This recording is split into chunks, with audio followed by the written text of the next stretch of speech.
2024 elections కన్నా ముందు కూటమి ప్రభుత్వం సూపర్ 6 అని మేనిఫెస్టోలో పెట్టడం జరిగింది అధ్యక్ష. అయితే సూపర్ 6 అనేది కేవలం ఎన్నికల నినాదం కాదు అధ్యక్ష, అది ప్రజలకు ఇచ్చిన పవిత్ర వాగ్దానం అధ్యక్ష. హామీలు ఇవ్వడం సులభం, కానీ వాటిని ఆర్థిక క్రమశిక్షణతో సమయ పాలనతో అమలు చేస్తూ కూటమి ప్రభుత్వానికి ముందుగా నేను కృతజ్ఞతలు తెలియజేసుకుంటున్నాను అధ్యక్ష. అయితే సూపర్ 6 పథకాలు పెట్టినప్పుడు ముఖ్యంగా మహిళలు, యువత అలాగే రైతుల్ని దృష్టిలో పెట్టుకొని పథకాలు పెట్టడం జరిగింది అధ్యక్ష. అందులోని ముఖ్యంగా మహిళల్ని దృష్టిలో పెట్టుకొని శ్రీశక్తి పథకం పెట్టడం జరిగింది అధ్యక్ష. అయితే ఈ పథకంలోని మహిళలకు ఉచిత బస్ ప్రయాణాల గురించి ముఖ్యంగా ఈ పథకం ఉంటుంది అధ్యక్ష. అయితే ఈ పథకం అమల్లోకి వచ్చిన తర్వాత చాలా మట్టుగా ప్రతిపక్షం ఏమంటే ఏపీఎస్ఆర్టీసీకి చాలా నష్టం జరిగిపోయింది, మహిళలు దానివల్ల ఏమీ ప్రయోజనం పడలేదు, లేకపోతే మహిళలకు ఏమైనా దానికి వల్ల ఏమీ లాభం జరగలేదు అంటూ దుష్ప్రచారం చేసి సోషల్ మీడియాలో కూడా చాలా మటుకు జరగడం జరిగింది అధ్యక్ష. మహిళలకి అన్యాయం ఏదైనా జరుగుంటే వాళ్ళ ఇంట్లోని వాళ్ళ నాయకుడు వాళ్ళ తల్లి చెల్లికి జరుగుంటుంది, కానీ కూటమి ప్రభుత్వంలో వల్ల ఆంధ్రప్రదేశ్ మహిళలకి మంచే జరిగింది కానీ చెడు ఎప్పుడు జరగలేదు అధ్యక్ష. ఈ పథకం అమలుతో మహిళలకు ఉపాధి, విద్య, భద్రత రంగాల్లో ఏమైనా స్పష్టమైన పురోగతి అయిందా అని ఒకసారి మంత్రి గారిని అడుగుతున్నా అధ్యక్ష. మహిళలకు ఉచిత ప్రయాణంతో పాటు భద్రత, సౌకర్యం, సమాన పాలన కూడా మీరు కల్పించారా అని మేము అడగడం జరుగుతుంది అధ్యక్ష. అలాగే గ్రామీణ ప్రాంతాలలో మహిళలు ప్రయాణ సౌకర్యం ఎంత మేరకు పెరిగిందో ఒకసారి మంత్రి గారిని అడుగుతున్నాను అధ్యక్ష. అలాగే ఉద్యోగాలు, స్వయం ఉపాధి, చిన్న వ్యాపారాల కోసం ప్రయాణాలు చేసే మహిళల సంఖ్య ఎంత పెరిగిందో కూడా ఒకసారి అడుగుతున్నాను అధ్యక్ష. ఇప్పుడు వాళ్ళ ఇంట్లోని మహిళల గురించి వాళ్ళ నాయకుడు ఎల్లగొడితే అది మా ప్రాబ్లం కాదు అధ్యక్ష, వాళ్ళని వాళ్ళు డీల్ చేసుకోమనండి అధ్యక్ష. ఈ అవకాశం నాకు ఇచ్చినందుకు కృతజ్ఞతలు అధ్యక్ష. రామ్ గోపాల్ రెడ్డి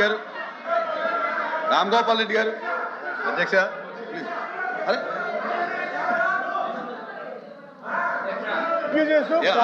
పొలిటికల్ కామెంట్స్ బయట అధ్యక్ష, దయచేసి అవన్నీ రికార్డ్స్ లో తొలగించమని చెప్పండి అధ్యక్ష. రికార్డ్స్ లో తొలగించారు అధ్యక్ష. ప్రశ్న ఏంటి? ప్రశ్నకి అరుణ్ కుమార్ ఏంటి ఏమంటారు సార్? ప్రశ్నకి పొలిటికల్ అబ్యూజెస్ కి ఇది వేదిక కాదు. ఆవిడ మేడం గారు పొలిటికల్ అబ్యూజ్ చేస్తున్నారు, తల్లిని చెల్లిని అంటూ మాట్లాడతారు. దయచేసి అది రికార్డులను తొలగించండి, అది తప్పదు.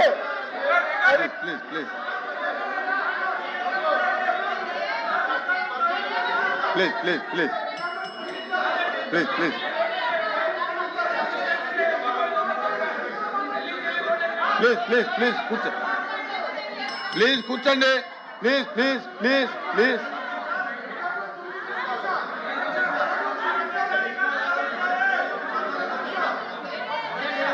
రామ్ గోపాల్ రెడ్డి గారు తొలగి సార్ ప్లీజ్. మంత్రి గారు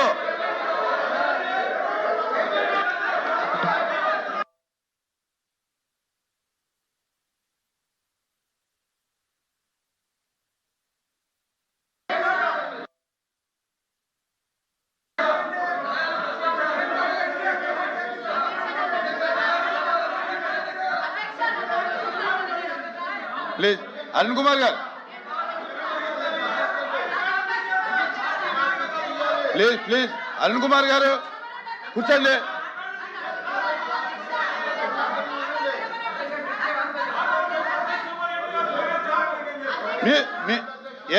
అభ్యంతరం ఉంటే నేను రికార్డులు పరిశీలిస్తాను, కూర్చోండి. నేను అభ్యంతరం ఉంటే రికార్డులు పరిశీలిస్తాను, కూర్చోండి. ప్లీజ్. రామ్ గోపాల్ రెడ్డి గారు మంత్రి గారు అవ్వలేదు. మంత్రి గారు ట్రాన్స్పోర్ట్ మినిస్టర్ గారు సభ్యులు ఇంకా అడుగుతున్నారు. కూర్చో బాబు, కూర్చో బాబు.